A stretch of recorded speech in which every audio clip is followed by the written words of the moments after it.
반갑습니다. 이 시간 이 자리에 나오신 모든 분들을 환영하고 축복합니다. 사랑과 은혜가 풍성하신 우리 아버지 하나님, 참으로 감사를 드립니다. 하나님, 우리가 방금 고백한 것과 같이 하나님 앞에 우리가 어떤 것도 내세울 수 없는, 항상 죄를 쫓아가는 것을 즐거워하는 참 부족한 자들입니다. 하나님, 이 사실을 항상 기억하게 해주셔서 하나님, 오늘 이 시간 지금 이 자리에 나와 온 것도, 하나님 앞에 간구할 수 있는 그 은혜를 입은 것도 오직 하나님께서 거저 허락하여 주신 그 은혜임을 기억할 수 있는 우리 모든 주님의 자녀들 될 수 있도록 은혜를 베풀어 주시옵소서. 하나님, 이 시간도 하나님 말씀을 의지하여서 예수 그리스도를 말미암아 이 시간 주님 앞에 나아갑니다. 기쁘게 흠양하여 주시고 오늘 우리가 올려드릴 모든 입술의 고백과 하는 모든 행동들이 하나님 보시기에 기쁨이 되는 것이 될 수 있도록 친히 우리 삶을 인도하여 주시고 받아 주시옵소서. 하나님, 각자의 상황과 형편은 다르지만 하나님 앞에 간구할 제목들을 가지고 이 자리에 또한 나와왔습니다. 하나님, 들어 응답하여 주시고 오늘 이 시간도 간구하는 시간 가운데 함께 하시고 오늘 우리가 한 걸음 한 걸음 내딛는 그런 발걸음 가운데도 함께 하심을 세세하게 느낄 수 있는 이 시간이 될 수 있도록 하여 주시옵소서. 하나님, 우리가 살아가는 세상을 볼 때에 참으로 가슴 아픈 일들이 많이 일어납니다. 세대 간의 격차가 더 벌어지고 미움이 더 심화되며 가중되어지고, 그리하여서 도저히 상식적으로 이해가 되지 않는 범죄들도 참 많은 것을 보게 됩니다.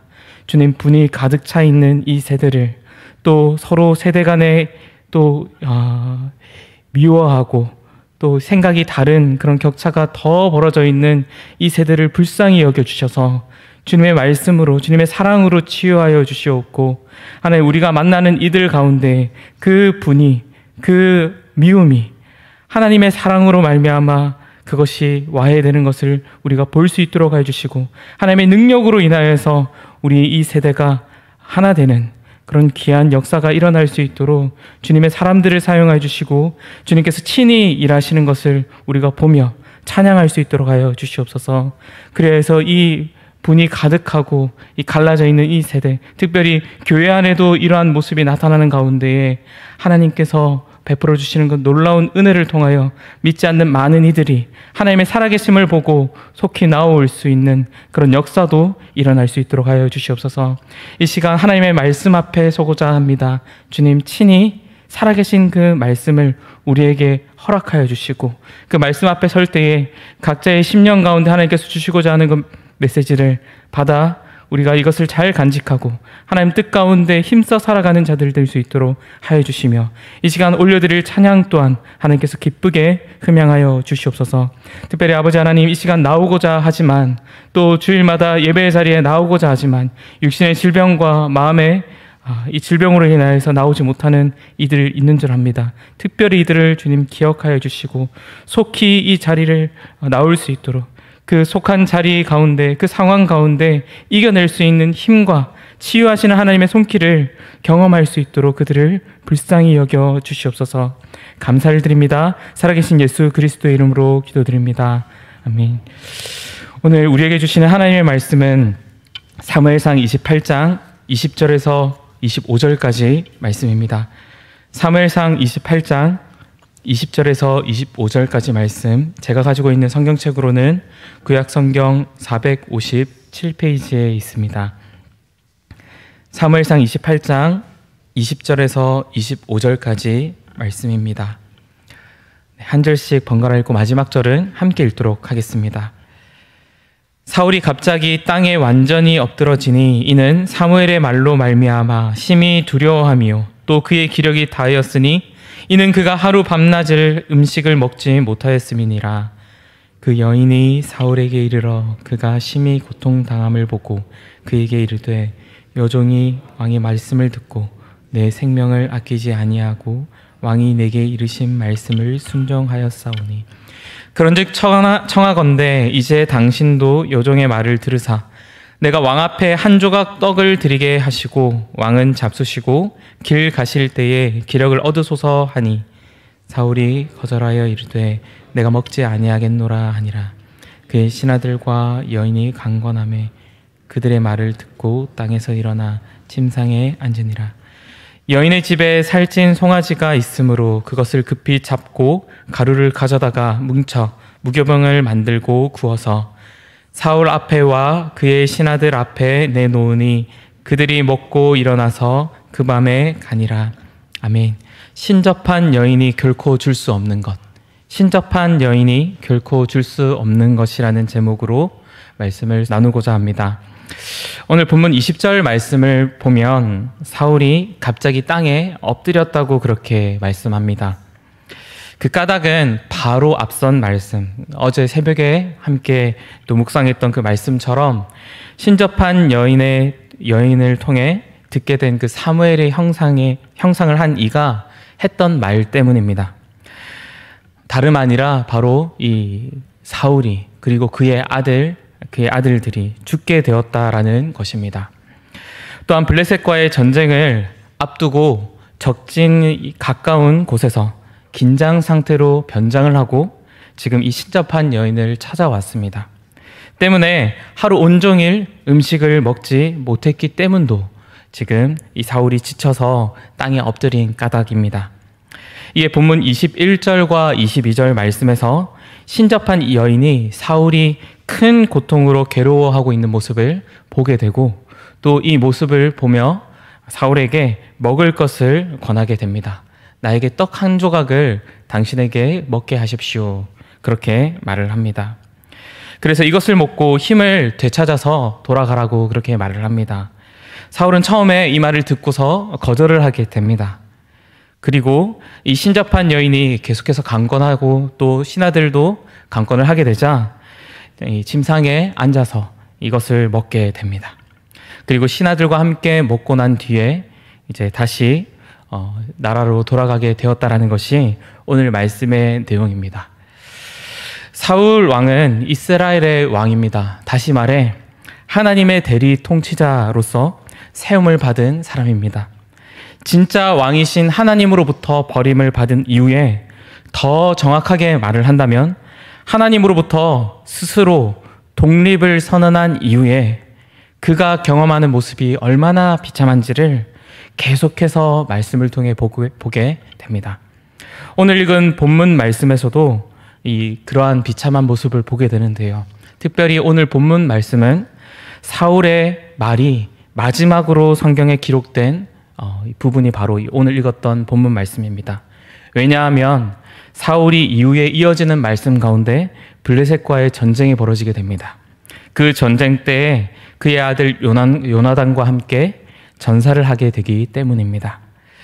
오늘 읽은 말씀을 계속해서 보시면 참 단순한 내용입니다.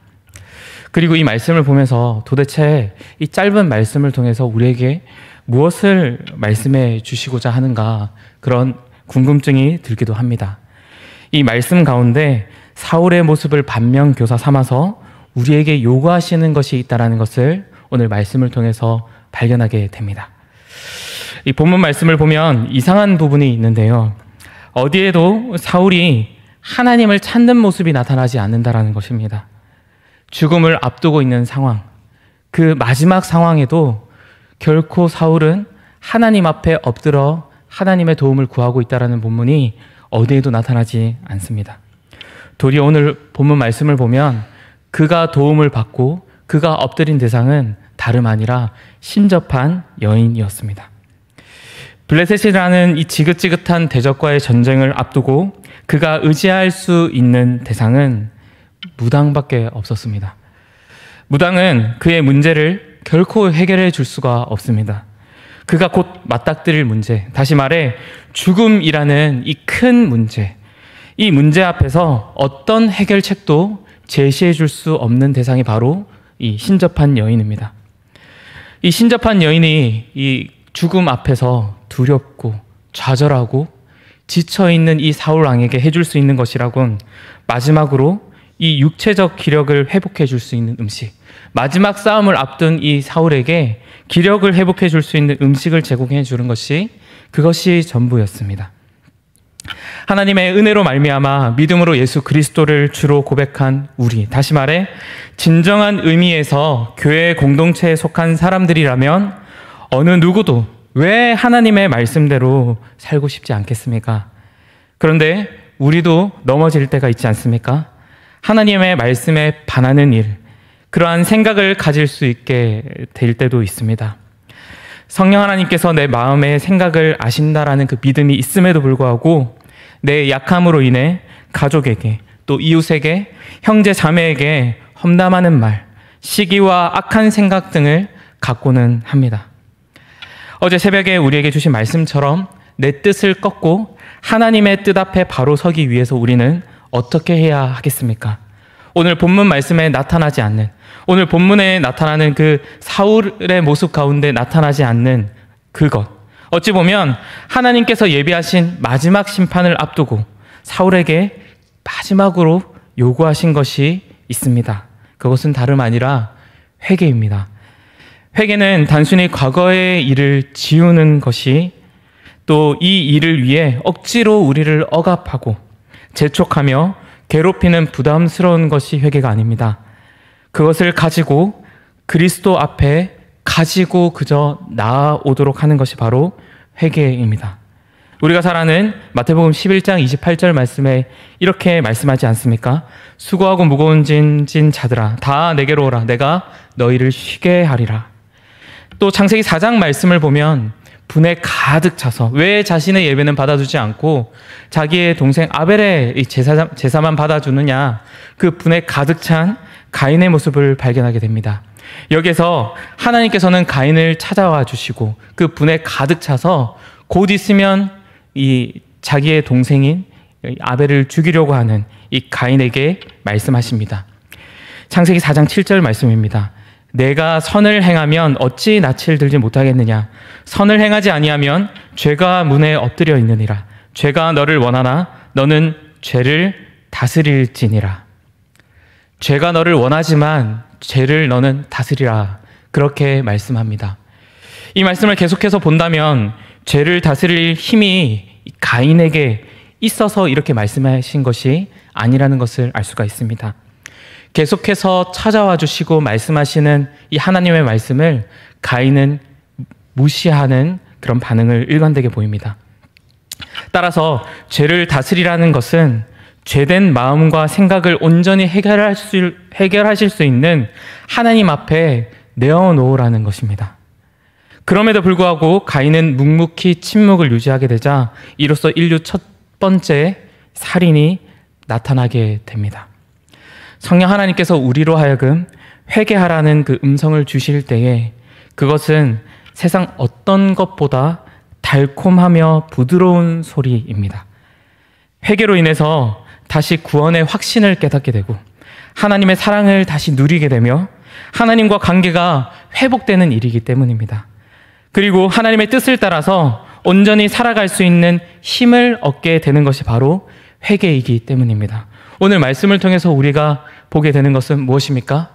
마지막 기회조차 하나님 앞에 엎드려서 하나님께 돌이켜 하나님 앞에 내 모든 죄가를 내어놓는 일을 하지 않고 결국은 하나님께서 예비하신 심판을 받게 되는 이 사울의 모습을 반면 삼아서 우리는 하나님의 말씀대로 살고자 하지만 때로는 하나님의 말씀대로 살지 못하는 그런 모습 가운데 끝까지 고집하고 그렇게 살아갈 것이 아니라 하나님께 내 모든 잘못들을 내어놓으라는 것, 그것을 오늘 말씀을 통해서 보게 됩니다. 이것은 우리를 억압하는 것이 아니라 가장 달콤한 말씀, 가장 부드러운 소리로서 하나님의 사랑을 온전히 누리도록 말씀해 주시는, 인도해 주시는 통로가 바로 이 회개 가운데 있게 됩니다. 또 때로는 엘리야 선지자처럼 하나님의 말씀대로 행했고 또 놀라운 하나님의 일을 경험을 했지만 그럼에도 불구하고 변하지 않는 일로 인해 마음을 상하게 되는 일도 경험하게 됩니다. 사업을 위해서 혹은 불신 배우자나 자녀를 위해 기도할 때 때때로 분명한 그 기도 가운데 확신을 주시고 또 하나님의 놀라운 방법을 통해 길과 마음을 열어주시는 것을 경험하게 되기도 합니다. 하지만 이내 그들의 모습이 처음의 모습, 곧 불신자의 모습으로 돌아갈 때 허탈한 마음을 갖게 되기도 합니다. 하나님께서는 놀라운 이적을 수많은 사람들 앞에서 보여주셨지만 여전히 변하지 않는 이 북이스라엘의 모습을 보며 낙심한 엘리야 선지자에게 까마귀를 보내어 먹이시고 마시게 하시고 직접 말씀해 주시는 것을 통해서 회복시켜 주셨습니다. 이처럼 그분의 자녀들을 먹이시고 말씀으로 회복시켜 주시는 분이 바로 우리 하나님이십니다. 오늘 이 말씀 가운데 이 지쳐있는 사울, 낙심하게 되어 있는 사울, 굶주려 있는 이 사울을 먹이는 이가 누구입니까? 가슴 아프지만 신접한 여인입니다. 아주 근사한 식탁을 가지고 이 사울과 또 함께한 부하들에게, 신하들에게 맛있는 음식을 대접하여서 마지막 전쟁을 앞두고 이 지쳐있는 심신을 회복시키도록 합니다. 이것은 일시적인 것에 불과합니다. 우리가 믿고 고백하는 하나님은 어떤 것을 우리에게 공급해 주시고 회복해 주십니까? 우리를 위해 하늘 보좌 버리시고 그 앞에 있는 기쁨을 위해 부끄러움도 개의치 않으시고 십자가를 참으사 우리를 구원하러 친히 우리 몸을 입고 이 땅에 오신 예수 그리스도를 우리는 바라봅시다. 그는 회개하는 자들로 하여금 내가 이미 십자가에서 너의 죄를 다 사했다. 너를 의롭다고 선포할 근거를 마련해 놓았다. 그러니 이제 더 이상 죄 가운데 낙심하지 말고 내게 와서 하나님과 영원한 기쁨의 교제를 누리자. 내게 오는 자는 영원히 줄이지 않는 음식과 음료를 제공해 주겠다 라고 말씀해 주시는 예수님을 생각하게 되지 않습니까? 오늘 말씀을 정리하고자 합니다. 짧은 이 말씀이지만 참 가슴 아프게도 이스라엘의 첫 번째로 세워진 이 사울왕이 엎드려져서 위로를 받고 또 회복을 받는 대상이 하나님이 아니라 신접한 여인, 다시 말해 무당을 통해서 이스라엘의 왕, 하나님의 대리 통치자가 먹을 것을 공급받고 또 그 앞에서 위로를 받으려고 하는 모습을 보게 됩니다. 이것을 통해서 우리는 반면교사 삼아 우리는 이 무당이나 사람이 아니라 우리의 어려움과 또 우리의 잘못이 있다면 사람이 아니라 하나님께로 돌이켜야 하고 하나님 앞에 내어놓아서 다시 하나님과 화목한 그 기쁨을 누려야 되겠다라는 것을 보게 됩니다. 뿐만 아니라 우리가 공급받고 우리가 회복되어져야 할 궁극적인 것은 사람이 주는 음식과 사람이 주는 위로가 아니라 예수 그리스도를 통한 영원한 위로와 영원한 음료와 영원한 음식을 통하여서 공급받을 때 우리는 완전한 회복이 될 수 있다는 것을 오늘 말씀을 통해서 보게 됩니다. 이 말씀을 생각하시면서 혹시라도 우리의 모습이 이렇게 비참한 모습으로 살아가지 않도록 하나님 친히 인도해 주시고 혹여나 하나님 앞에 부끄러운 모습이 있다면 하나님께로 이 모습을 다시 한번 내어놓고 달콤한 목소리로 우리에게 회개하기를 촉구하시는 그 음성을 따라서 하나님과 화목해지는 이 시간이 되길 바랍니다. 뿐만 아니라 우리가 공급받고 회복되어져야 할 것은 다른 것이 아니라 오직 예수님을 통한 완전한 공급, 완전한 그 기쁨으로 회복되는 우리가 될 수 있도록 하나님 오늘 이 시간도 지켜주십시오. 그리고 하루하루의 삶 가운데서도 함께 동행하여 주시고 공급하여 주십시오. 그렇게 기도하는 이 시간이 되기를 소망합니다. 주님 가르쳐 주신 기도하시고 말씀드린 기도 제목과 개인의 기도 제목을 가지고 기도하며 자유하시기를 바랍니다. 주님 가르쳐 주신 기도하겠습니다. 하늘에 계신 우리 아버지여, 이름이 거룩히 여김을 받으시오며 나라가 임하시오며 뜻이 하늘에서 이루어진 것 같이 땅에서도 이루어지이다. 오늘 우리에게 일용할 양식을 주시옵고 우리가 우리에게 죄 지은 자를 사하여 준 것 같이 우리 죄를 사하여 주시옵고 우리를 시험에 들게 하지 마시옵고 다만 악에서 구하시옵소서. 나라와 권세와 영광이 아버지께 영원히 있사옵나이다. 아멘.